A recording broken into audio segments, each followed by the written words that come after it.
ओ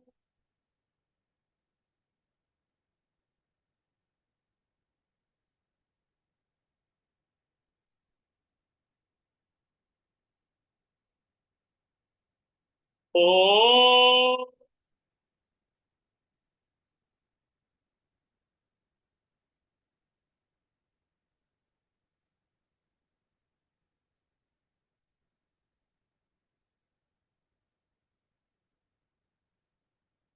एक बार गायत्री महामंत्र का उच्चारण एक साथ, एक स्वर। ओम हो भुआ स्वाहा तत्सवितुर्वरेण्यं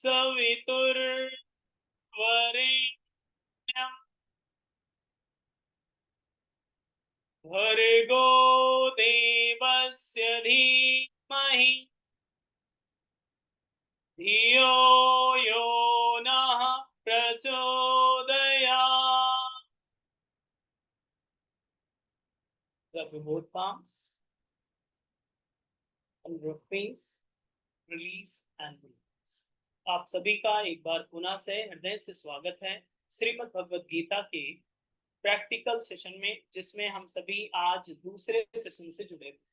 हमने आपके व्हाट्सएप ग्रुप में दोपहर से पहले एक लिंक भेज दिया था कल के सेशन की, ताकि आप उसे देख लेते। आई होप आप सभी ने देख लिया होगा, नहीं देखा है तो उसे कवर कर लीजिएगा, ओके, ताकि सभी बातें कनेक्ट हो सके। ओके, जैसे कि आपको मैं बताने का प्रयास कर रहा हूं कि अगर आप इस मीटिंग से जुड़े हैं तो अनुशासन का पालन करें। और क्योंकि इस बात पर कल बहुत अच्छा डिस्कशन हो चुका है कि क्यों जरूरी है आपका तैयार होना, क्यों जरूरी है आपका समर्पण, क्यों जरूरी है आपका डिवोशन। ओके, सो इस क्लास के लिए आप अपनी मनस्थिति को तैयार कर लीजिए, क्योंकि ये थ्योरेटिकल क्लास नहीं है। गीता पढ़ना हो, सुनना हो तो बहुत सारे हजारों नहीं लाखों लोग हैं यूट्यूब पर अवेलेबल हैं, कंप्लीट आपको गीता पढ़ा सकते हैं। लेकिन हम आपको जो पढ़ाएंगे वो पढ़ाएंगे नहीं, कराएंगे। Okay, that is practical class Shrimad Bhagavad Gita.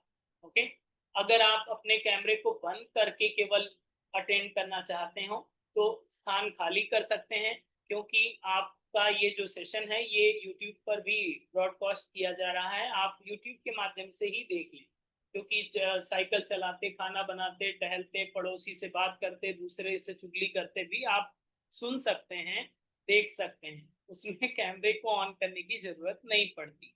As you wish, आपको हम वो भी यूट्यूब की लिंक भी अभी प्रोवाइड कर देंगे, या हमारे चैनल पर जाएंगे तो अभी ये मीटिंग लाइव हो रही है तो आप उसे देख सकेंगे यूट्यूब पर।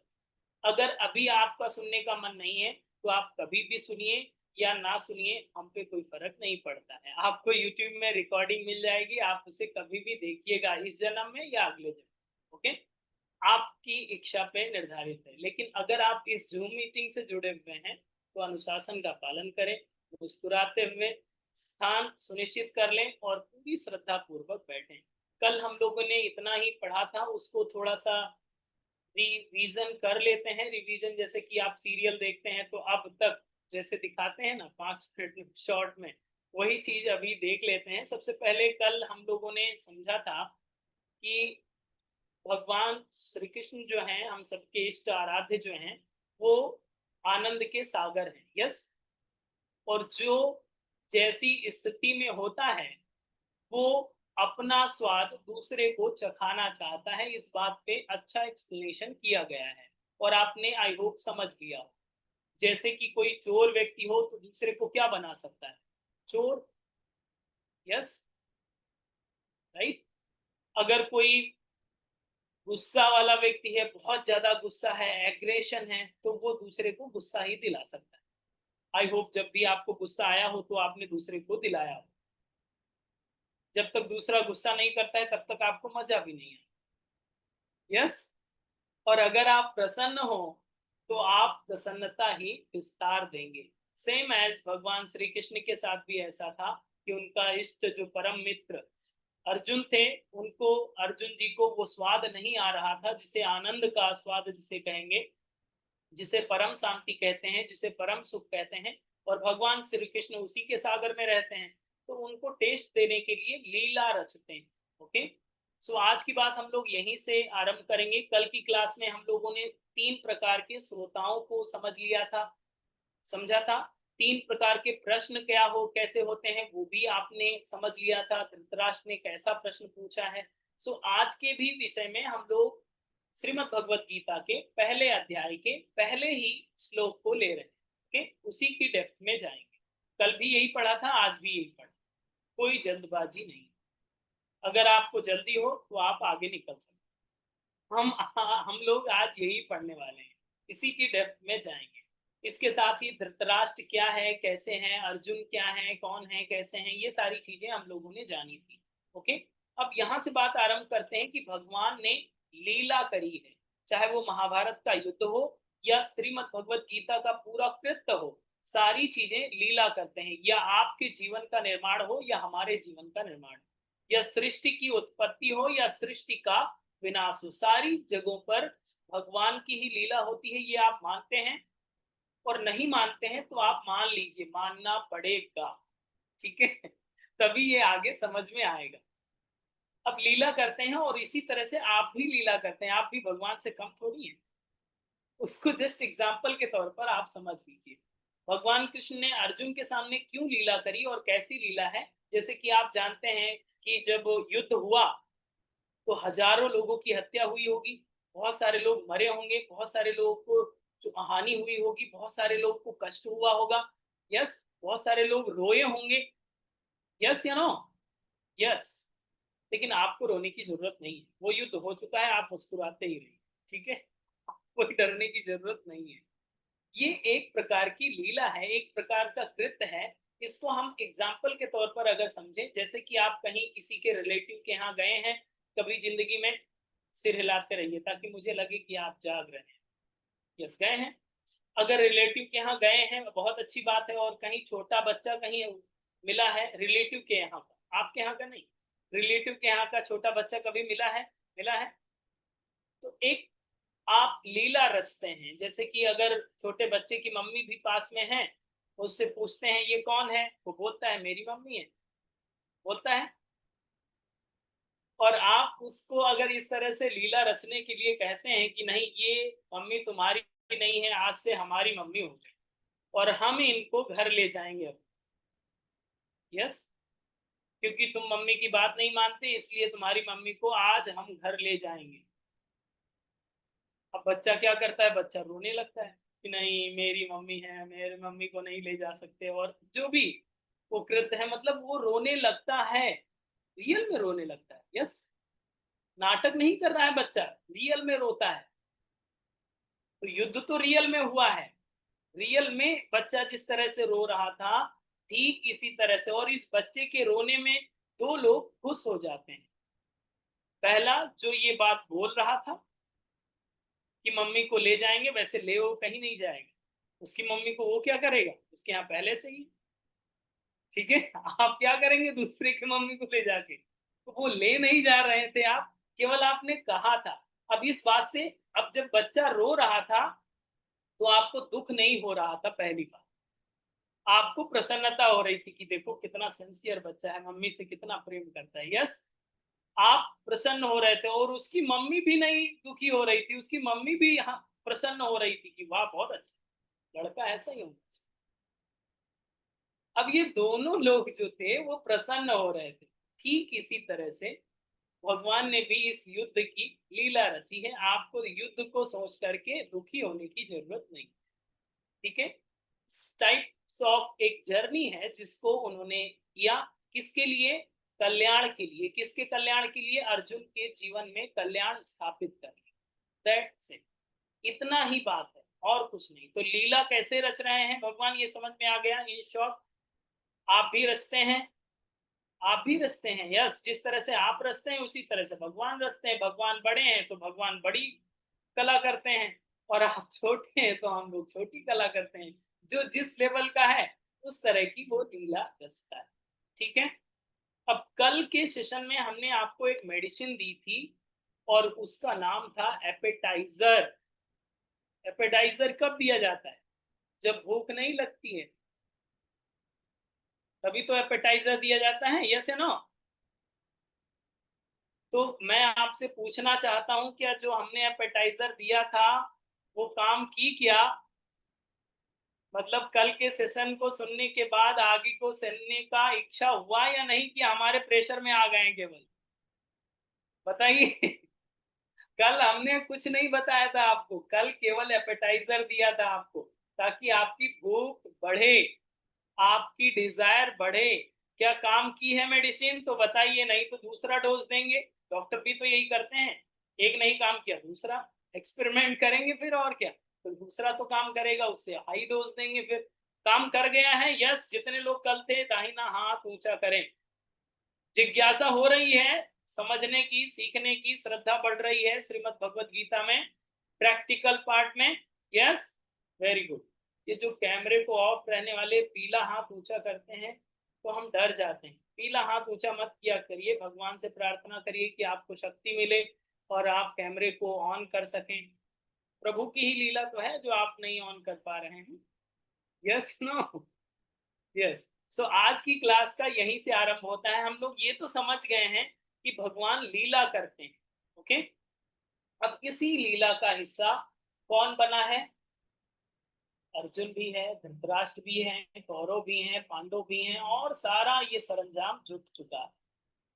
तो कल वाला श्लोक आप भी पढ़िए। अभी सब लोग आ चुके हैं तो ये वाली पुस्तक खरीद लीजिएगा, हमने पहले भी बताया और अभी भी बता रहा हूँ, इतनी मोटी पुस्तक पढ़नी पड़ेगी, यस।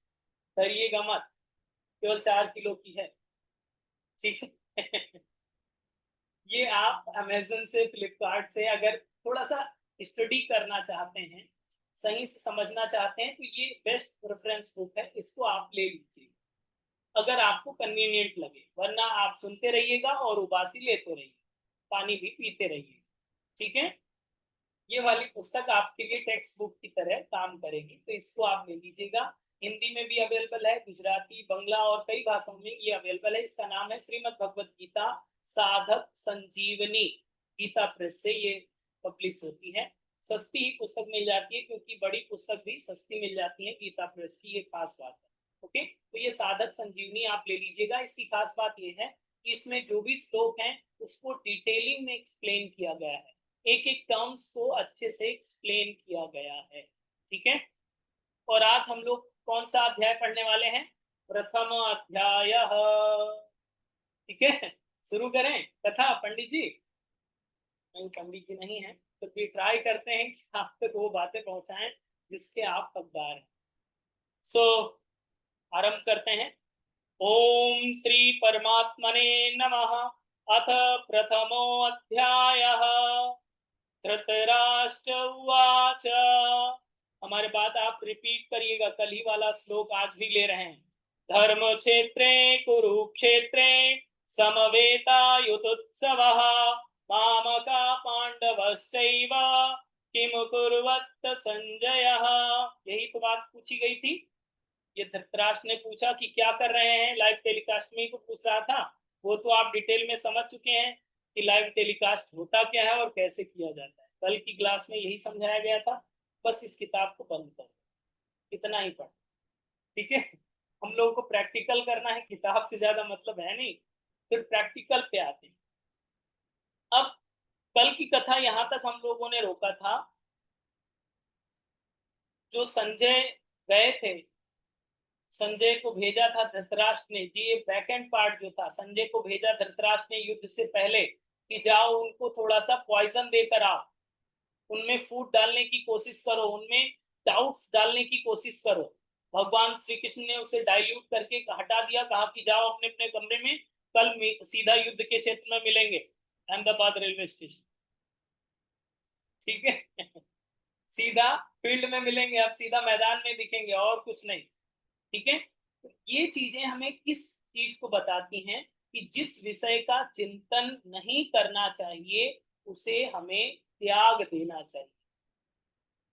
जो सोचने योग्य नहीं है उसको त्याग देना चाहिए। इसी बात को आगे हम लोग को भगवान बताएंगे दूसरे अध्याय में कि असोच्यानंद सोचत्वम प्रज्ञावादांश बात सही।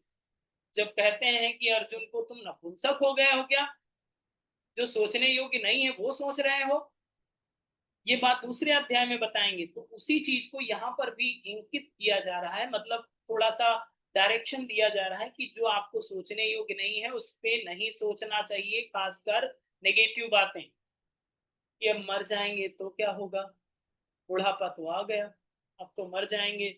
श्रीमद् भगवत गीता की दूसरी ही क्लास है, पूरी क्लास भी नहीं हुई, सर ने बता दिया है कि हजारों क्लासेस होंगी, अब तो गड़बड़ होगा। अभी मरे थोड़ी हैं, अभी कुछ नहीं हुआ है। और इसीलिए हमने बताया था कि अगर नकारात्मक विचार अगर आप चिंतन करने लगते हैं तो वो बिना आपको बर्बाद किए छोड़ेगा। और यही गलती किसने की, युधिष्ठिर ने की। क्या युधिष्ठिर जी ने नहीं की, क्योंकि वो स्थित प्रज्ञ हैं, वो एक बात जो सोच लेते हैं वही करते हैं। भीम ने की क्या, नहीं की। भीम को भी ये बातें प्रभावित नहीं की, उसमें भी डाउट नहीं आया, उसने कहा छाती चीर करके दिल निकालना है, किसका, दुशासन का। और नकुल और सहदेव जो जुड़वा भाई थे, जुड़वा थे, आपको पता है नहीं पता, पता होगा, आप लोगों को ज्यादा पता। तो वो लोग डिवोटी थे, वो लोग समर्पण वाले लोग थे कि हम तो सब जानते हैं, इसलिए जो भाई कहेंगे, बड़े भाई कहेंगे वही हम करेंगे, समर्पण। पता है डिवोटी कौन होता है, जो वोट नहीं देता है वो डिवोटी होता है। निकाल दीजिए और वोट अलग कर दीजिए, ठीक है। जो वोट देता है वो डिवोटी नहीं होता। ये हम अपनी भाषा में बता रहे हैं, बाकी आपको कन्वर्ट करना है। तो ये जो नकुल और सहदेव थे, जुड़वा भाई थे, जो पूर्ण समर्पण के साथ थे कि जो बड़े भाई कहेंगे हमें वही करना है, मुझे सोचना ही नहीं है, दिमाग ही नहीं लगाना। खाना खा लिया है, रात हो गई, सो गए, कल युद्ध लड़ेंगे और सबको मारेंगे, बस फाइनल।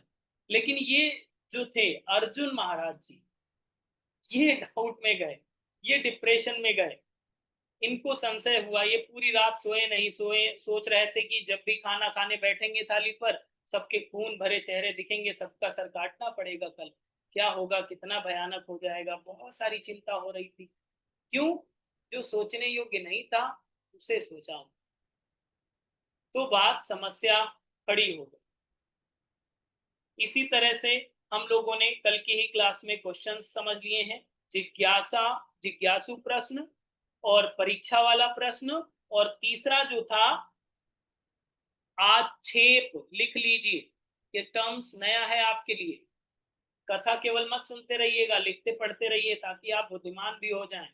तीसरा प्रकार जो है प्रश्न का, वो आक्षेप प्रश्न होता है, आक्षेप, जिसमें समान लेवल के लोगों को, वयस्क लोगों को बातचीत की जाती है कि ऐसा क्या बात हुई कि आज जब 10वां दिन है युद्ध का, ये जो बात कह रहे हैं संजय जी, तब वो 10वां दिन था युद्ध का, जब भीष्म पितामह मर चुके थे, मर नहीं, सरसैया पर लेटे हुए थे, मतलब अर्जुन से हार चुके थे, मतलब जो सभी चीजों को जीत सकते हैं वो अर्जुन से हार गए। तब धृतराष्ट्र पूछते हैं ऐसा कैसे हुआ संजय से, वो डिस्कशन है, इस तरह का प्रश्न है। तो ना जिज्ञासा वाला प्रश्न है, ना परीक्षा वाला प्रश्न है, ये आक्षेप है, आक्षेप। इस शब्द को याद कर लीजिएगा, आक्षेप किया है कि 10वें दिन भीष्माचार्य जिसे कहा जाता है, अर्जुन के बाण से किस तरह से पराजित हो गए, किस तरह से वो हार गए, उस पर डिस्कशन चल रहा है। अब ये डिस्कशन जानते हैं कब होता है, जैसे कि आपने किसी को परेशान करने की प्लानिंग कर रखी, ठीक है, समझिएगा इस बात।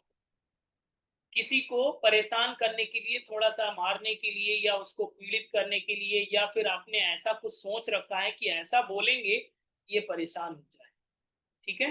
बहुत बार होता है ना कि केवल आदमी बोल दे, बोलने से ही लोगों को आहत कर देते हैं। क्या हुआ, बहुत कमजोर लग रहे हो, ये सब आहत करने वाली बातें हैं क्यों। अरे कमजोर तो है ही, मुझे पता ही है कमजोर लग रहे हैं, ये कहने की क्या जरूरत है। ये भी तो कहा जा सकता है कि आपकी हेल्थ अब बेहतर लग रही है, तो व्यक्ति अलर्ट हो जाएगा, नहीं ज्यादा बेहतर नहीं है, थोड़े दिन से परेशान भी चल रहे हैं, आगे से ही उत्तर आ जाएगा। लेकिन बहुत बार ऐसा होता है कि लोग परेशान करने की प्लानिंग करते हैं, राइट। अब जो प्लानिंग करता है, मतलब धृतराष्ट्र ने तो प्लानिंग की थी, और प्लानिंग में असफल हो जाए, मतलब वो सक्सेस ना हो, परेशान ना कर पाए, तो प्रश्न बनता है, तब आक्षेप बनता है। कि कैसे हुआ, डिटेल में जाएं, क्यों परेशान नहीं हुआ, गोली मारा लगी क्यों नहीं, और वो मरा क्यों नहीं। डिटेल में जाएंगे कि नहीं जाएंगे बताइए। यही काम करते थे क्या, गोली लगी तो मरा क्यों नहीं, पहले यही करते थे क्या। सर इसमें मत हिलाइए, ठीक है। मतलब ये हम धृतराष्ट्र की बात समझा रहे हैं कि धृतराष्ट्र ने ऐसा ही सोचा। जब हम गलत प्रकार से किसी गलत डायरेक्शन में अपनी शक्ति का उपयोग करते हैं दूसरे को बर्बाद करने के लिए, और वो बर्बाद नहीं होता है, तो हम खोजते हैं कि वो क्यों बर्बाद नहीं हुआ और क्या उपाय किया जाए कि वो बर्बाद हो जाए। ये सबसे बड़ा छेब का समय होता है, मतलब कष्ट का समय होता है सामने वाले के लिए, कि उसने ट्राई किया और सक्सेस नहीं हो पाया। और ये क्यों होता है, आक्षेप आता क्यों है, इसका रूट ऑफ कॉज समझिए। जैसे कि आपने थेरेपेटिक योगा सीखा है, तो ये श्रीमद् भगवत गीता थेरेपेटिक योग की तरह ही है, हम आपको डिजीज वाइज ही बताएंगे। तो यहाँ पर भी आज एक डिजीज का डिस्कशन करेंगे, उस डिजीज का नाम लिख लीजिएगा अपने पेन से, ताकि इस चित्त में जा सके। पेन के माध्यम से चित्त में जाना संभव हो जाता है, तो थोड़ा सा कागज और पेन खर्च कीजिएगा, ठीक है। नहीं हो तो बताइए, हम भेज भी देते हैं सेवा के भाव से।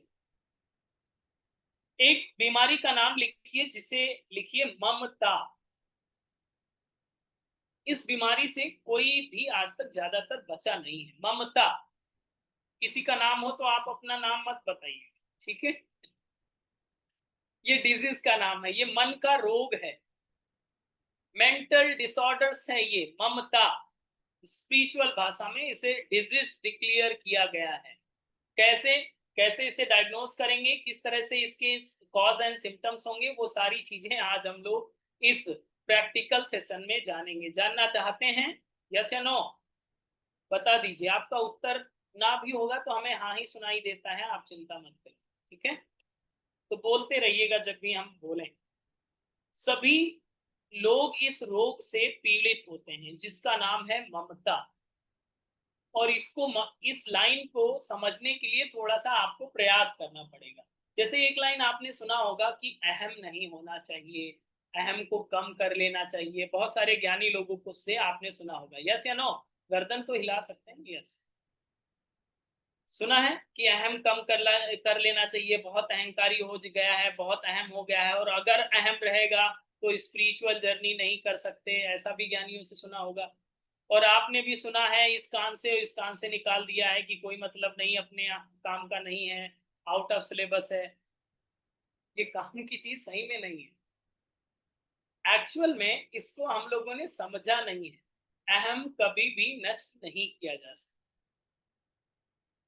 अगर जिस दिन आपका अहम खत्म हो जाएगा उस दिन आपका शरीर छूट जाएगा, क्लियर।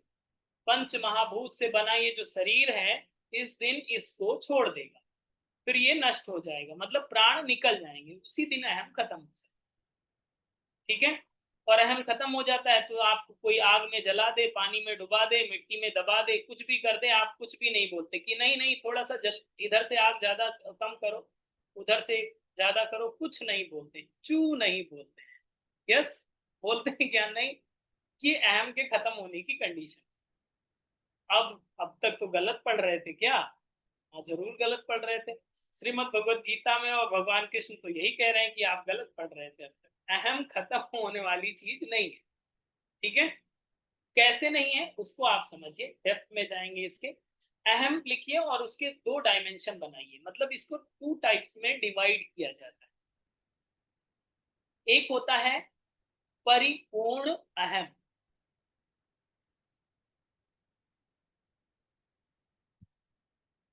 और एक होता है परिच्छिन्न अहम। परिच्छिन्न अहम, छिन्न का मतलब जानते हैं, छीनी समझते हैं, छीनी से काटा जाता है बहुत सारे लोहे की चीजों से, वही छीनी वाला छिन्न, ओके। परिच्छिन्न अहम, दो प्रकार के अहम होते हैं। परिच्छिन्न अहम लेकर के हम जन्म लेते हैं, शरीर को धारण करते हैं, ओके। और ये छोटा वाला अहम, जैसे कि आप पहले शिशु अवस्था में हुए होंगे, बाल्यावस्था, युवावस्था, वृद्धावस्था, और अभी अंतिम अवस्था चल रही है हम लोगों की, यस। यस या नो?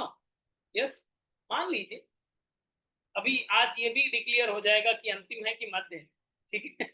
तो ये जो परिच्छिन्न अवस्था है ये आरंभ से अंत तक, ये बाय डिफॉल्ट हम लोगों को भगवान ने देकर भेजा है। जो भगवान देकर भेजते हैं उसे आप अलग नहीं कर सकते। अगर अलग करेंगे तो आपको ऑर्बिट से बाहर जाना पड़ेगा, मतलब इस सिस्टम को क्रैक करना पड़ेगा, शरीर को त्यागना पड़ेगा, ठीक है? अब ये जो परिच्छिन्न अहम है उसको एक लाइन में आप लिख सकते हैं, जो चारों तरफ से कटा हुआ है, जो चारों तरफ से अटैच नहीं है, कटा हुआ है, डिसकनेक्टेड है, ये परिच्छिन्न अहम का लक्षण है। भारी लग रहा होगा, नए शब्द हैं, लेकिन लिख लेंगे तो हम आसान भी बना देंगे, ठीक है? जो चारों तरफ से कटा हुआ उसे परिच्छिन्न अहम कहेंगे। परिपूर्ण अहम क्या है?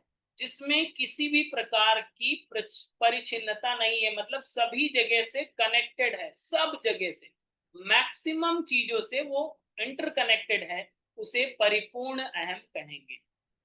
ये थोड़ा सा प्रॉब्लमैटिक है, ठीक है? तो दो अहम पता चल गए। एक परिपूर्ण अहम जो सब चीजों से कनेक्टेड है, आपका घर, आपका गाड़ी, आपके बेटे, आपकी क्लास, आपके पैसे, आपका अकाउंट, आपका सब कुछ, ओके, कनेक्टेड। जितना ज्यादा कनेक्टेड है उतना ज्यादा परिपूर्ण अहम। मतलब जो कोई बहुत ज्यादा पोजीशन पे हो और हम कह दें भाई कैमरा ऑन नहीं करोगे तो हम आपको अभी रिमूव कर रहे हैं, अब उसको ईगो लग जाए, अरे सर हमको कैसे बोल सकते, थोड़ा कैमरा ही तो बंद किए हैं, अनुशासन ही तो नहीं पालन कर रहे हैं, वो तो हम जिंदगी भर नहीं पालन किए हैं, और आज सुधार देंगे क्या सर? हम कैसे सुधार पाएंगे? कि हम इसकी बात कर रहे हैं परिपूर्ण अहम की। ये परिपूर्ण अहम में ये स्थिति आ सकती है जब आप चारों तरफ से कनेक्टेड हैं, वरना कोई भी कुछ कह दे, क्या कर सकते हैं? सर की क्लास, सर जो मर्जी आए वो करें, बाहर निकालें या जोड़ें, बात खत्म हो जाती है वहां पे। तो ये परिच्छिन्न की अवस्था है। लेकिन नेचर ने इस प्रकृति को जिस तरह से बनाया है, जैसे ही आप परिच्छिन्न अवस्था में आते हैं, धीरे धीरे धीरे धीरे, जिसे कहते हैं कि माया में पड़ जाना, जिसे कहते हैं कि जिसे आप कहते हैं माया में पड़ गए हैं, तो माया में पड़ने का मतलब यही है कि परिच्छिन्न अहम धीरे धीरे अपने आप को परिपूर्ण अहम की तरफ ले जाने लगता है। वो बाय नेचर ही है। आपने जन्म लिया था तो झूठ बोलना सीखे थे क्या? जानते थे क्या झूठ बोलना? नहीं। दूसरों से सामने दूसरी तरह से बात करना है और अपने हैं दूसरे, ये सीखा था क्या? नहीं सीखे थे, बहुत इनोसेंट थे बचपन में, यस या नो? इसीलिए बच्चों को भगवान का रूप कहते हैं, क्योंकि वो परिच्छिन्न अवस्था है। और धीरे धीरे धीरे धीरे जैसे जैसे आप परिपूर्ण होते जा रहे हैं, वो परिपूर्ण अहम। चाहिए क्या?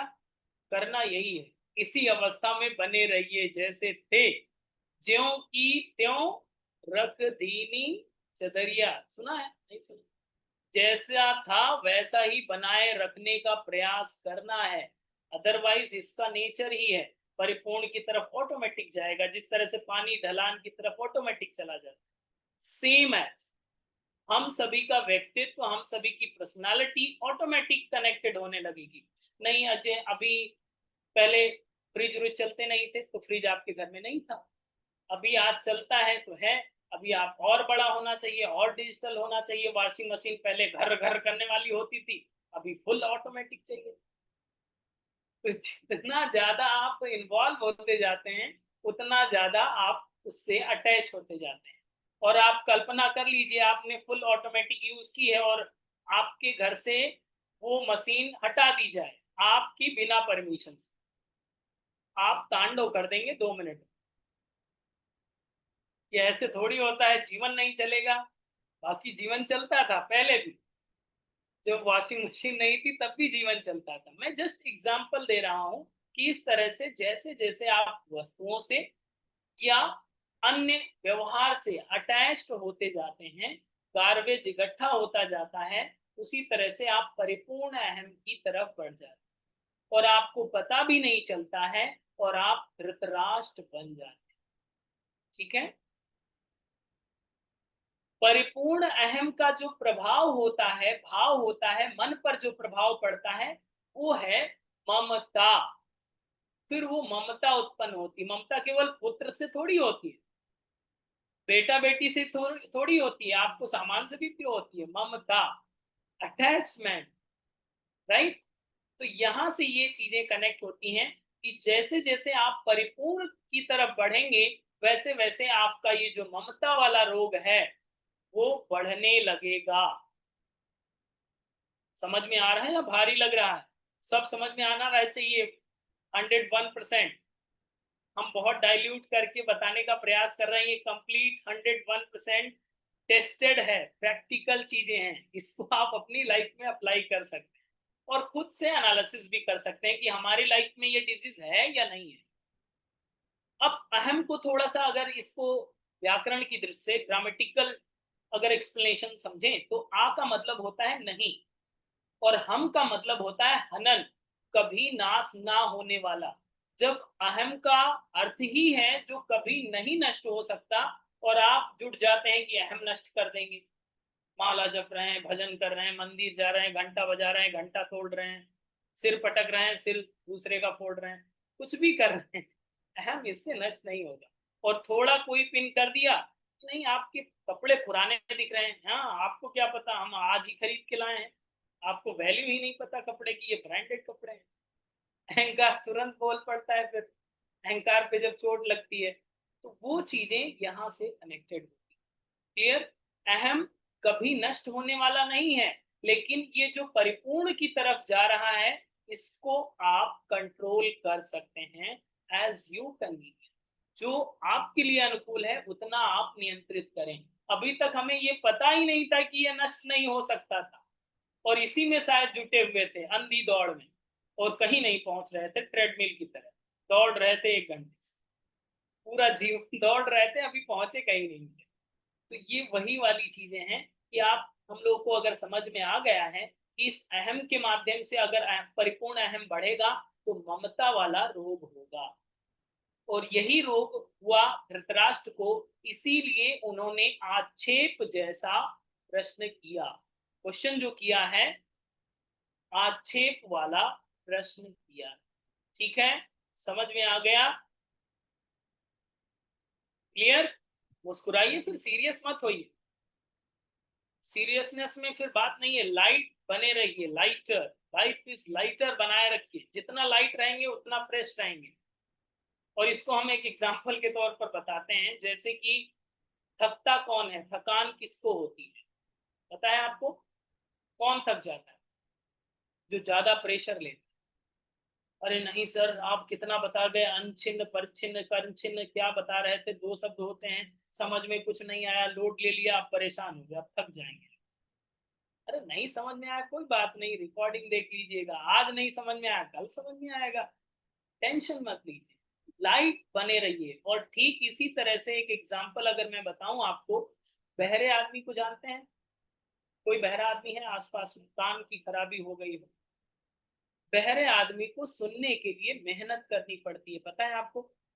आपके दोनों कान बराबर हैं, तो सुनने में भी आपको थकान नहीं होती, आप सुन रहे हैं आराम से, क्या दिक्कत है, हम बोल रहे हैं, आप सुन रहे हैं। लेकिन यहीं पर बहरा आदमी बैठा हो, सुनाई नहीं दिया, फिर से वो बोलेगा सुनाई नहीं दिया, मतलब उसको बहुत मेहनत करनी पड़ेगी, वो थक जाएगा।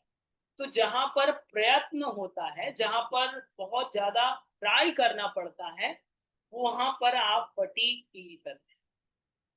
जहां पर ट्राई नहीं करना पड़ता है वहां पर लाइट फील करते हैं। तो आपको ट्राई नहीं करना, आपको लाइटली समझना। अहम नष्ट नहीं हो सकता।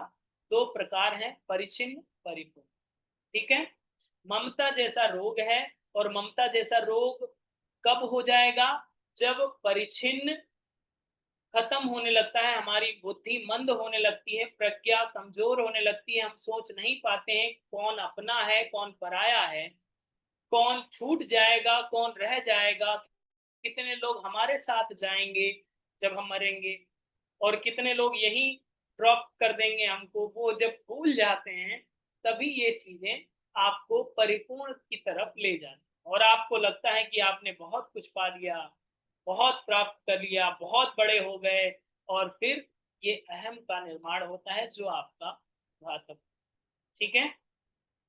तो इस रोग से कैसे बच सकते हैं उसको समझिए। और सबसे पहले ये नाम भी, बुक का फोटो भेज देना। अच्छा ठीक है, भेज देंगे। अभी यहीं पे बने रहिए प्रेजेंट में, छोड़िए बुक्स, क्या करेंगे, इकट्ठा करेंगे, अब कचरा ही तो है, फिर भी ले लीजिए। नाम देखिए, ममता हमने आपको कहा था, तो ममता थोड़ा सा पॉजिटिव टर्म्स है, राइट? क्योंकि आपको पता नहीं है इसलिए पॉजिटिव टर्म्स लगता है। बहुत सारे लोग अपने बच्चों के नाम बीमारियों पर रखते हैं। फॉर एग्जाम्पल, जैसे कि पंडित जी को आपने बुलाया, नामकरण संस्कार कराया, अक्षर उन्होंने बताया कि बेटे का नाम डी से पढ़ना चाहिए, तो आप डिसेंट्री लिख देंगे क्या नाम? Dysentery, loose motion? नहीं ना। रोग पर कोई नाम नहीं रखता है ना, तो ममता कैसे नाम रख दिया फिर? अब जो ममता होगा परेशान नहीं होगा, अभी नाम रख गया तो क्या कर सकते, आगे से ध्यान रखना, ठीक है? ये मन का रोग है। जैसे कि किसी का अगर अक्षर पंडित जी ने बता दिया कि सी से रखना है, तो क्या कैंसर रख देंगे किसी का नाम? कॉन्स्टिपेशन रख देंगे किसी का नाम, कि बेटे का नाम कॉन्स्टिपेशन रख? बताइए, ये कोई नाम होता है?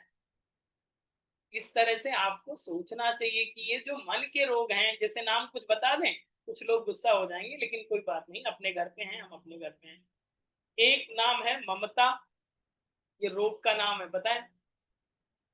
एक नाम है आशा। आशा जानते हैं? आशा करते रहिए, जितनी आशा करेंगे उतना परेशान, ये मन का रोग है। आशा भी मन का रोग है, पता है? आप सोचिएगा इसके बारे में। एक नाम है अपेक्षा, बहुत सारे लोगों का अपेक्षा नाम रहता है, अपेक्षा पटेल। बहुत सारे लोग होते हैं, इसमें भी बहुत सारे लोग हैं। सॉरी, मुझे बोलना पड़ रहा है, बट ये जरूरी है, आपको जानकारी होनी चाहिए। एक नाम है आकांक्षा, ये भी बीमारी है, मन की बीमारी है। जितनी ज्यादा आकांक्षाएं बढ़ेंगी उतना ज्यादा आप परेशान रहेंगे। नहीं, बहुत सारे लोग हैं इसी नाम में हैं। तो इसी तरह से आकांक्षा, ममता, अपेक्षा, इस तरह के बहुत सारे आपको नाम जब लिस्ट करेंगे, तो रोग के नाम हैं, ये मानसिक रोगों के नाम हैं। और उन्हीं के नाम अगर आप रख लेंगे, तो बताइए, आज तक ज्ञान नहीं था तो अभी बहुत अच्छा नाम लग रहा था कि हमारा नाम अपेक्षा है, बहुत स्टाइलिश नाम है, थोड़ा सा मॉडर्न नाम है। आज पता चला कि अच्छा, ये कॉन्स्टिपेशन वाला नाम है, ये कैंसर वाला नाम है, ये डिसेंट्री वाला नाम है। तो इसी तरह से इसको भी हम लोग को समझना चाहिए। तो ये बात हमने इसलिए बताई, जस्ट इसलिए बताई कि आपका माइंड थोड़ा सा लाइट हो जाए, वरना अहम की बात सुनकर के ज्यादा आप सीरियस हो गए। थोड़ा सा फ्रेश बने रहिए, लाइटर बने रहिए, तभी श्रीमद् भगवत गीता आपको समझ में आएगी। ठीक है? इसके साथ ही प्रथम अध्याय में जो इस ममता के 3 स्वरूप बताए जाएंगे आगे।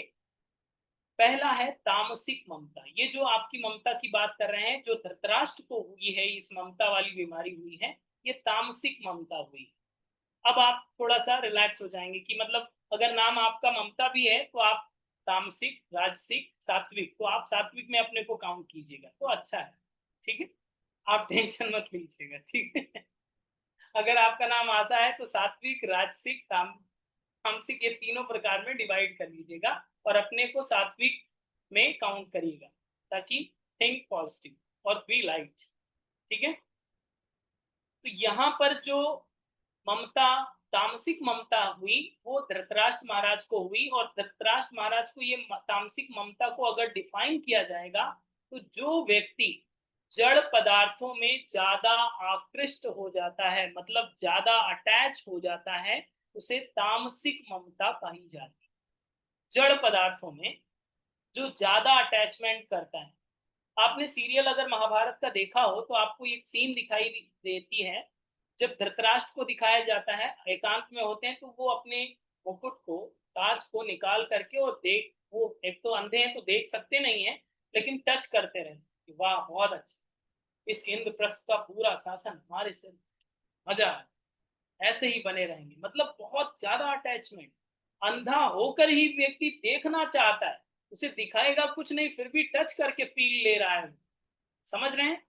तो ये जड़ पदार्थों से जितना ज्यादा अटैचमेंट आपका बढ़ता है, आप समझिए आप उतने ज्यादा तामसिक ममता रूपी बीमारी में फंसते जा रहे हैं।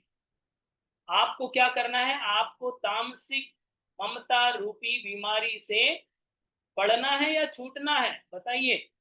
दोनों रास्ते हैं आपके पास। सिलेक्शन आपका, छूटना है। तो जितनी भी जड़ चीजें हों और आपको ज्यादा अटैचमेंट लगता हो, सबसे प्रिय वस्तु का दान दे देना चाहिए सबसे पहले।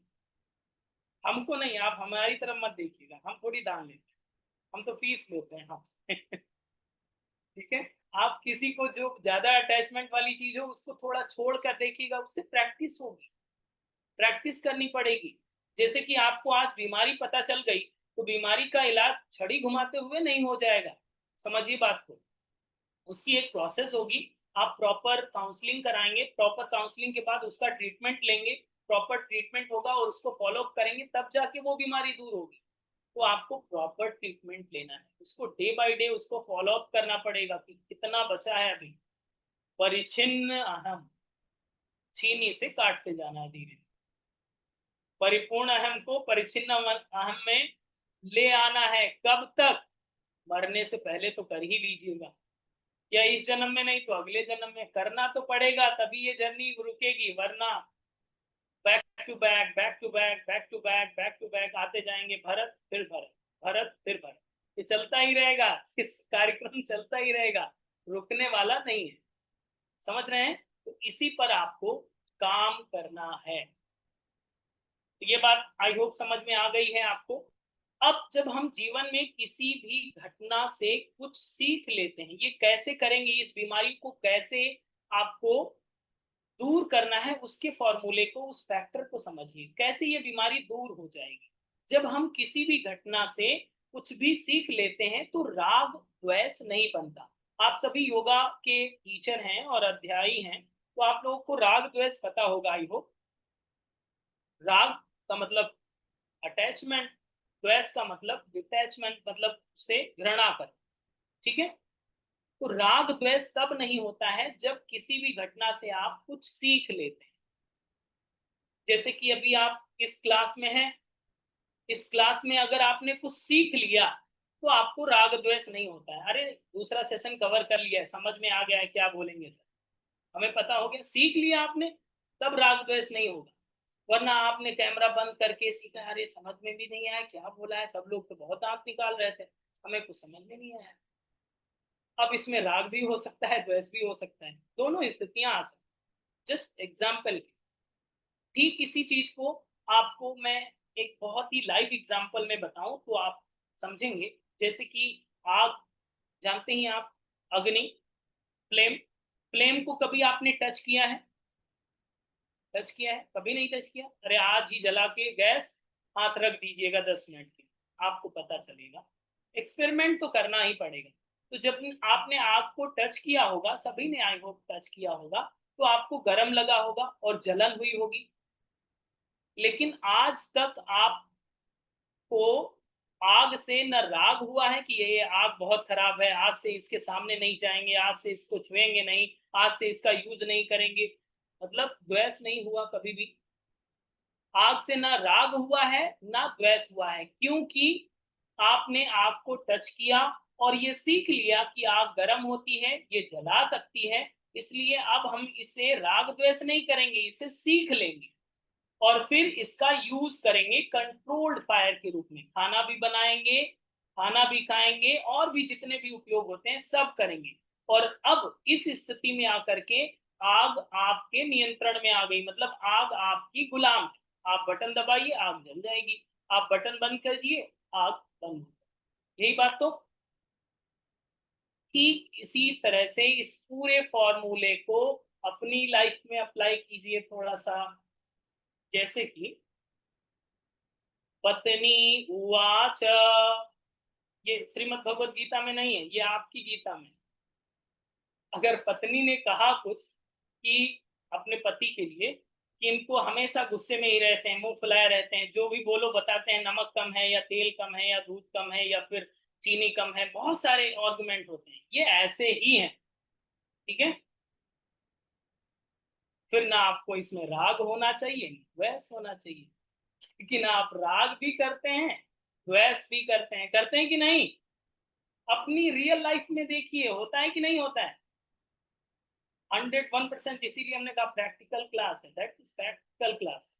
अब अगर राग भी हो रहा है, द्वेष भी हो रहा है, तो इसका मतलब ये हुआ कि जो अभी हम लोगों ने फॉर्मूला समझा था कि जो घटना घटित हो रही है जीवन में, उससे हमने सीखना बंद कर दिया है। क्लियर? यस, यही बात तो है। जो सामने वाला घटना घटित कर रहा है, आप थोड़ी गुस्सा करते हैं, आप थोड़ी फ्रस्ट्रेट होते हैं, सामने वाला होता है। तो आपको सीख लेना चाहिए कि इसकी प्रवृत्ति ही है। और जब ये आपको ज्ञान हो जाता है, तो आपको फिर यही बात आती है, हाँ चलो वो तो बोलते ही रहते हैं, अपने को क्या। तो न राग होगा, फिर न द्वेष होगा। लेकिन जब उससे आप सीखते नहीं है, तो आप भी अपना दिखाते हैं। न कम रघुवर, न कम कन्हैया। बस एक दूसरे में तू मैं तू, यही सब चलता रहता है। और इसी यही कारण होता है कि जीवन का ये धृतराष्ट्र रूपी कार्यक्रम आरंभ हो जाता है। ठीक है, तो इसको आप अपने डे टू डे लाइफ में अप्लाई करें। हर जीवन की हर घटना से अगर आप कुछ सीखते हैं, तो आपके जीवन में राग द्वेष नहीं बनता। जैसे कि हमने अभी पहले बताया कि अगर आपके घर पे बहुत अच्छी डिवाइस आ गई, ठीक, देख लिया कैसे चलती है, क्या सुविधाएं होंगे, बस खराब हो जाएगी, फेंक दी जाएगी, बात खत्म। अरे ये खराब हो गई तो, अरे नहीं नहीं नहीं, ऐसे यूज नहीं करेंगे, ऐसे खराब हो जाती है तो। इतना ज्यादा अटैचमेंट, सपने भी उसी एयर फ्रायर के ही देख, सपने में भी एयर फ्रायर दिख रहा है। अरे एयर फ्रायर ही तो है, यूज आसानी से करते हैं, आज आ गया है कल नहीं था। अटैचमेंट नहीं होना होना चाहिए। कैसे नहीं होगा? इसी तरह से ज्ञान हो गया कि ये आया है, आज नया है, कल पुराना हो जाएगा, खराब भी होगा, इसकी नियति है, प्रकृति है। आप आए हैं, कल जाएंगे भी। आज कुछ लोग साथ में हैं, कल बिछड़ेंगे भी, फिक्स है।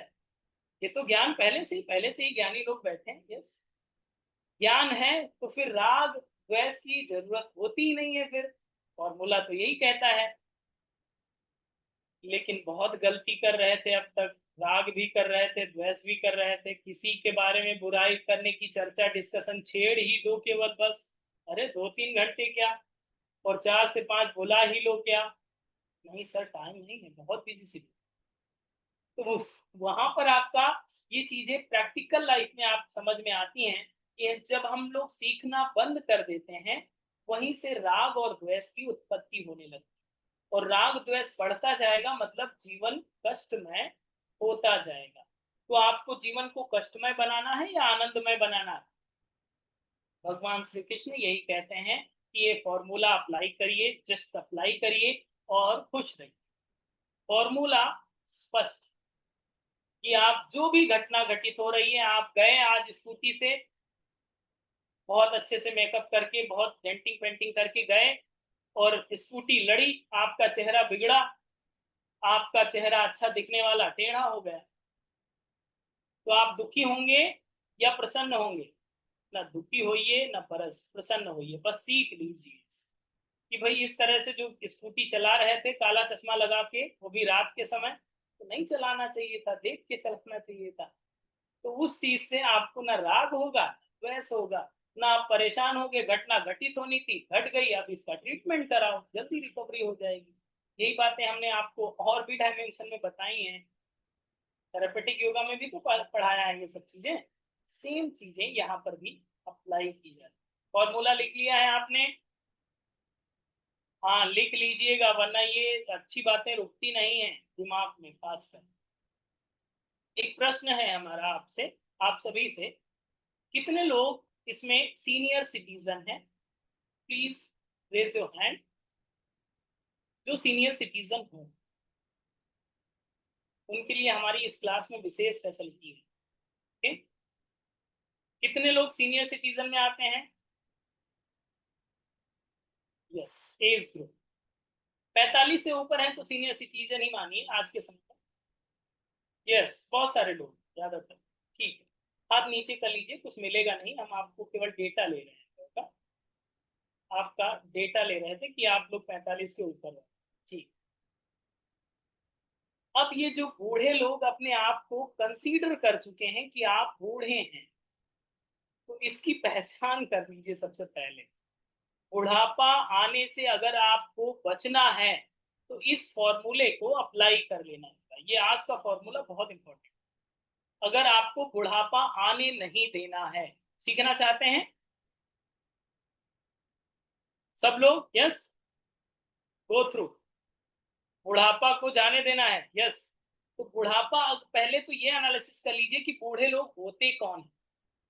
सिम्टम्स तो समझ लें ताकि समझ में आए कि हाँ ये होता है। सबसे पहला प्रश्न ये समझिए कि मुझे सब कुछ आता है। अगर आप बोलना शुरू कर दिए हैं, समझ लीजिए आप बूढ़े हो गए। क्लियर? ये साइन है, ये सिम्टम्स है, ये लक्षण है। जैसे लूज मोशन होगा तो बार बार मोशन जाना पड़ेगा, सेम है। अगर आप ये मानते हैं कि मुझे सब कुछ आता है, योग में सब कुछ आ गया है, तो आप समझिए बूढ़े हो। क्लियर? दूसरा प्रश्न पूछिए कि मुझे सब कुछ मालूम है। आता भी है और मालूम भी। ठीक है, अब और बूढ़े हो गए, मतलब कंप्लीट बूढ़े। तीसरी बात पूछी कि अब मुझे कुछ नहीं सीखना है। आप समझिए टिकट कटने वाला ही है, खत्म, निपट जाएंगे। कि मुझे अब कुछ नहीं सीखना है, तो ये 3 लाइन आज ही इमीडिएटली इरेज करिए अपने कंप्यूटर से। Immediately shift and delete. Okay, otherwise reservation fix हो जाएगा। कभी भी कोई भी उठा के ले जाएगा। वो यमराज जी अभी इस समय बिजी चल रहे हैं, तो किसी को असिस्टेंट को भेज के घसीट के ले जाएंगे आप। तो आप समझिए इस बात को, ये 3 लाइन कभी भी मत बोलिएगा, मत सोचिएगा, मत दिमाग में आने दीजिएगा। तो आप कभी बूढ़े नहीं होंगे। शरीर बूढ़ा हो जाएगा, आपका अंतःकरण कभी बूढ़ा नहीं होगा। ठीक है, शरीर की तो प्रकृति है, तो वो तो होगा, लेकिन आपका अंतःकरण से हमेशा परिच्छिन्न अवस्था में रहना है। क्लियर? लाइन नोट कर लिया है, याद रहेगा फॉर्मूला? बताइए इतनी अच्छी रेमेडी कौन बता सकता? मैं नहीं बता रहा, श्रीमद् भगवत गीता। यस, भगवान खुद बताते हैं ये रेमेडी को, कि इस रेमेडी को आप करिए। मुझे सब कुछ आता है, डिलीट डिलीट डिलीट। ठीक है, मुझे सब कुछ मालूम है, डिलीट डिलीट डिलीट। मुझे कुछ नहीं सीखना है, डिलीट डिलीट डिलीट। और इसी जगह पर इसको रिप्लेस भी कर देना है। मुझे कुछ नहीं आता है, मुझे कुछ नहीं मालूम है, मुझे सब कुछ सीखना। बस बस समझ लीजिए कि आप यंग हो गए। ये मैटर नहीं करता कि आपकी एज 25 की है, 20 की है या 15 की है। आप बूढ़े हो चुके हैं अगर ये 3 लाइन है। और अगर यही 3 लाइन हट गई तो आप 80 के हो, 85 के हो, आप बूढ़े नहीं हैं। तो इसमें सभी लोग यंग हैं कि नहीं? यस, दाहिना हाथ ऊंचा करें। Yes, very good. तो आप सभी यंग हैं। मुझे तो लगता है 15 से किसी की भी एज कम नहीं है, ज्यादा नहीं है, सॉरी। मतलब टीन एज में ही है। टीन एज वाले लोगों को बेवकूफ बनाना आसान होता है, पता है? हम वही तो करते हैं आपको। अभी हम फ्री थे, हमने सोचा थोड़ा सा बोल बोल करते हैं, आपको बुला लिया, आप बैठे हैं। यस, यही इसीलिए क्योंकि आप टीन एज वाले लोग हैं और उन्हीं लोगों से डिस्कशन भी किया जा सकता है। और उन्हीं लोगों से उम्मीद भी की जा सकती है कि ये लोग टीन एज वाले लोग हैं, अच्छे संस्कार पड़ जाएंगे तो अच्छा कार्य करेंगे, समाज में जब जाएंगे तो अच्छा काम करेंगे। हमारा तो उद्देश्य उधर भी है थोड़ा सा। ठीक है, अब आगे समझते हैं कि इस बात को हम लोग क्यों समझ लेते हैं। बस इतना समझ लेना चाहिए कि ये आउटडेटेड हो गया है, इसका टिकट कट गया है। अगर ये 3 लाइन आ गई हैं तो ये समझ लीजिए कि ये आउटडेटेड हो गया, इसका टिकट कट चुका है। अब इसको विदा लेना पड़ेगा, इस समाज से, इस शरीर से छोड़ना ही पड़ेगा। और अक्सर जो ज्यादा वृद्ध हो जाते हैं वो यही रिपीट करते रहते हैं हमेशा। कुछ भी सिखाने चलो, ये मोबाइल में नया फीचर आया है, सीखिए। अरे सर आपके एप्लीकेशन बहुत टफ है, उसमें बहुत प्रोसेस होती है, बैच कोड डालो, ये कोड डालो। सर डायरेक्ट भेज दीजिए ना। बहुत सारे लोग हमें मैसेज करते हैं, वो कहते हैं नहीं, ये बूढ़े हो गए हैं, बूढ़े लोगों के ये सिम्टम्स होते हैं। हम उनको बिल्कुल परेशान करते हैं कि ये नहीं, आपको सीखना ही पड़ेगा तभी वीडियो मिलेंगे, अदरवाइज रिकॉर्डिंग नहीं मिलेगी। आप अपने घर पे, हम अपने घर पे, हम तो पैसे ले बैठे हैं, अब पैसे रिटर्न भी नहीं, सीधा धमकी भी दे देते हैं। तब वो मजबूरी में किसी से सीखते हैं, अपने बेटे से या तो नियर डियर से, और वो एप्लीकेशन को एक्सेस कर लेते हैं, फिर उनको आसान हो जाता है। सीखने की जब भी बात हो, आपको मना नहीं करना चाहिए। ओके। और फिर आप ये प्रश्न इस तरह का, माम का पांडवश्चैव, ये बात भी जिस तरह से धृतराष्ट्र ने बोली, आप भी नहीं बोलेंगे। धृतराष्ट्र ने भी तो यही बोला, माम का पांडवश्चैव, मेरे पुत्र और पांडु के क्या कर रहे थे, यही बात तो कही पहले श्लोक में। तो ये बात महत्वपूर्ण है। इस श्लोक को समझना क्या है, महत्वपूर्ण नहीं था, ये इतना इंपॉर्टेंट, मोस्ट इंपॉर्टेंट श्लोक था, जिसको अगर आप ना समझें, स्किप कर दें, तो पूरी गीता 18 अध्याय 18 बार पढ़ लीजिए, कुछ समझ में नहीं। ये बैक एंड पार्ट था। बेस नहीं बनेगा, बिल्डिंग कैसे खड़ी हो सकती। इसीलिए हमने इसमें 2 सेशन कवर करने का प्रयास किया, फिर भी ये कंप्लीट नहीं हुआ है, अभी और बाकी है इसी में समझना। 1 सेशन या 2 सेशन इसमें और जाएंगे, तब जाके ये बेस तैयार होगा, तब तो हम 18 फ्लोर की बिल्डिंग खड़ी करेंगे, वरना एक ही भूकंप में गिर जाएगी आपकी बिल्डिंग। एक ही सेशन के बाद आपको लगने लगेगा, नहीं सर ओवर कर रहे हैं, समझ में नहीं आ रहा। अगर ये बात आ गई आपके मन में, समझ लीजिए हमने बिल्डिंग नहीं बनाई, आपकी गलती नहीं थी, हमारी इंजीनियरिंग गड़बड़ है। हमें स्किल पे काम करना चाहिए, तो हम अपनी स्किल को तो इम्प्रूव करेंगे, और इसके लिए हम आपका बेसमेंट बहुत मजबूत बनाएंगे। ठीक है, आप भी तैयार हैं बनवाने के लिए बेसमेंट, सहयोग करेंगे ना? यस। तो माम का पांडवश्चैव, आपको ना बोलना पड़े उसके लिए आपको भी ये बात समझनी है कि आपके, अगर कभी धृतराष्ट्र को समझ ही लिया है कि वो सीरियल में किस तरह से अपने ताज को पकड़ के टटोलता रहता है कि बहुत अच्छा, इंद्रप्रस्थ के हम सम्राट हैं और इसी तरह से कुर्सी में चिपके रहें, तो आपको किसी से चिपकना नहीं है। कल बताया था सूखा कचरा और गीला कचरा। यस। सूखा कचरा क्या है? सूखा कचरा जो जड़ वस्तुएं आपके चारों तरफ हैं, जो भी साधन सामग्री आपने इकट्ठा कर रखी है, बड़ा घर, बड़ी गाड़ी, बड़ी साधन, बड़े सामान, बड़े अकाउंट, बड़ा पैसा, सारी चीजें, ये सूखा कचरा है। धीरे धीरे कम करिए, तो हो गया ना टाइम आपका, कम करिए इसको, ट्रांसफर कर दीजिए बेटे को या बेटी को या किसी को, समाज को आप दीजिए, ड्रॉप आउट करिए। अगर आपको स्पिरिचुअल जर्नी करनी है, तो अगर आध्यात्मिक यात्रा करनी है, तो आनंद का रस लेना है, तो आपको ये करना पड़ेगा। ठीक है, समझ में आ गया? और गीला कचरा क्या है? आपके रिलेटिव, जितना कम रिलेटिव होंगे उतना ज्यादा शांति मिलेगी। तो रिलेशन को धीरे धीरे मर्ज करने लगिए, बहुत कम कनेक्शन रखिए, कोई कनेक्शन नहीं, कोई बातचीत नहीं, स्टॉप इट। तो ये चीजें आपको, गीला कचरा और सूखा कचरा साइड में करते जाना है, और अपनी यात्रा को धीरे धीरे आगे बढ़ाते जाना। जितना काम का है उतना ही आपको आगे रखना है। तो ये परिचिन्न की अवस्था में धीरे धीरे आप पहुंचेंगे, अहम का नाश होगा, और फिर आनंद की प्राप्ति होगी। ठीक है, आज की कथा यहीं तक रखेंगे, क्योंकि कल थोड़ा एक्सीड हो गया था। आज हम लोग डॉट टाइम पे जुड़ेंगे, और आपसे निवेदन है आप भी टाइम पे आ जाया कीजिए, बार बार मैसेज डालना पड़ता है, हम भी थक जाते हैं, दिन भर यही तो करते हैं। तो आपको टाइम पे ही जुड़ जाना है और टाइम पे ही लीव करना है। ओके, आज की कथा यहीं तक, मिलते हैं अगले सेशन में, अगर जीवित रहा तो मिलेंगे जरूर। ठीक है, अगले सेशन की टाइमिंग आपको क्लास में मिल जाएगी।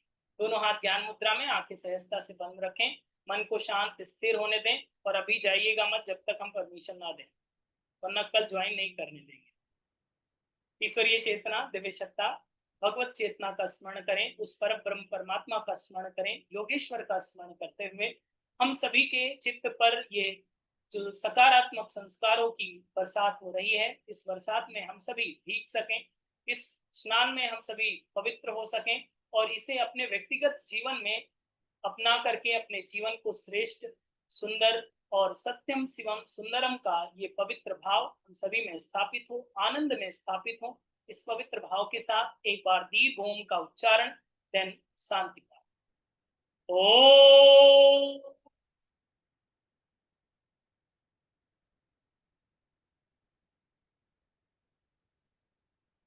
शांति शांति शांति।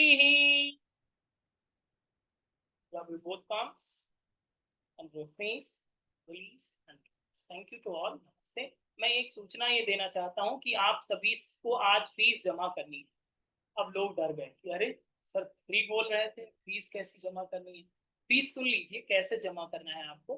फीस ये है कि आपको जो ये सेशन लाइव हो रहा है इसकी रिकॉर्डिंग हम आपको यूट्यूब की लिंक के रूप में भेजते हैं, राइट। तो उस लिंक को आपको 11 लोगों को भेज देना है। पहली फीस तो ये, ठीक है। क्योंकि आपने इसे सुना है, आपको अच्छा लगा है, तो आपके अंदर ये बात नहीं आती कि इसे हमारे नियर डियर को तो सुनना ही चाहिए, आती है। तो ये आप कर लीजिएगा, ठीक है। 11 लोगों को डेली भेजना है और डेली उस वीडियो में अपना कमेंट करना है। जो भी आशीर्वाद है उस कमेंट में आप लिख दीजिएगा कि आपको क्लास कैसी लगी, ठीक है। अच्छा या बुरा दोनों तरीके से एक्सेप्टेड है, ठीक है। डन। और कल हमने बहुत सारे लोगों के मैसेज नहीं देखे थे, आज आपके कमेंट आने चाहिए जब वीडियो आपको मिल जाए तब। ओके, ग्रुप में भेजा जाएगा तो आप कमेंट जरूर करिएगा और अपने नियर डियर को, मिनिमम 11 लोग हैं, अधिकतम आप पे डिपेंड करता है, 11 लोग को जरूर शेयर करना है डेली। ये नियम बना लीजिए, जिस दिन से आपकी फीस बंद उस दिन से ये क्लास बंद, ठीक है। Cut to clear. Thank you, नमस्ते, मिलते हैं अगले सेशन। Thank you.